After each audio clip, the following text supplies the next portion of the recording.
बिस्मिल्लाहिर्रहमानिर्रहीम। अस्सलाम वालेकुम। आज की इस वीडियो में मैं आपको ये बताऊंगा कि आप 24 घंटों के दौरान कितना गोश्त खा सकते हैं। यानी अगर आप इस मकदार से कम या ज़्यादा खा लेते हैं तो इसका फ़ायदा और नुकसान क्या होगा। अगर आप ये सब कुछ जानना चाहते हैं तो इस वीडियो को शुरू से लेकर आखिर तक देखिएगा। वीडियो शुरू करने से पहले आपसे छोटी सी रिक्वेस्ट है कि आप हमारे चैनल को सब्सक्राइब करें। बड़ी ईद पर बड़े बड़े पकवान सज जाते हैं और लोगों की सारी तवज्जो गोश्त खाने पर होती है, लेकिन ज़्यादा गोश्त खाना जिस्मानी मसाइल का सबब भी बन सकता है।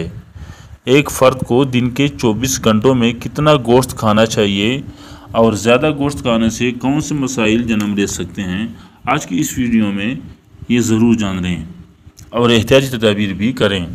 गोश्त तकरीबन ज़्यादा लोग पसंद करते हैं और इसे मुख्तलिफ़ तरीक़ों से खाने की तरकीब बनाते हैं, लेकिन क्या आपको मालूम है कि इंसान को 24 घंटों में सिर्फ़ आधा पाव से 1 पाव गोश्त ही खाना चाहिए, वरना आपको मुख्तलिफ़ बीमारियों का सामना करना पड़ सकता है। गोश्त को अच्छी तरह साफ़ करना और अच्छी तरह पकाना भी ज़रूरी है। शुक्रिया।